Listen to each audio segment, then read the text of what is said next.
Om alweer 'n nuwe beginner te wees, iets nuuts te begin, 'n nuwe besigheid, nuwe geleentheid om dit aan te vat en te doen, dan dink jy by jouself, nee, nou moet ek alweer, wat is alweer tegnologie, dis alweer nuwe uitdagings, is daar nie al te genoeg jong mense wat dit doen nie. Wat as ek vir jou sê, jy kyk verkeerd daarna, wat as jy begin anders daarna kyk en dink in die geval van, jou ouderdom tel in jou guns. Jy het klaar lewensondervinding en ervarings, jy is klaar besigheidskenner, jy verstaan besigheid, jy het daai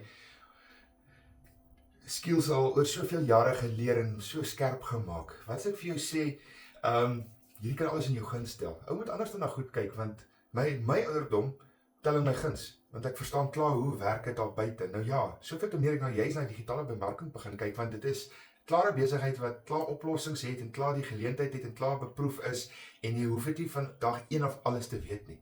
Jy net begin, hy vat jou en hy lei jou en hy leer jou soos jy gaan. Dis wat dit so besonder so lekker maak. Dis hoekom ek dit gevat het, want daar is soveel voordele hierin.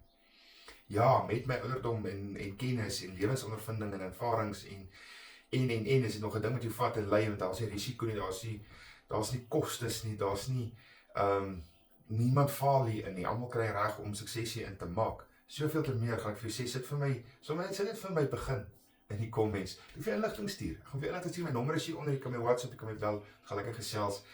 Kyk en besef, die ouens wat hulle 40's is en op, jy is die regte tool hierso vir hierdie besigheid. Jy kan dit doen. Lekker dag.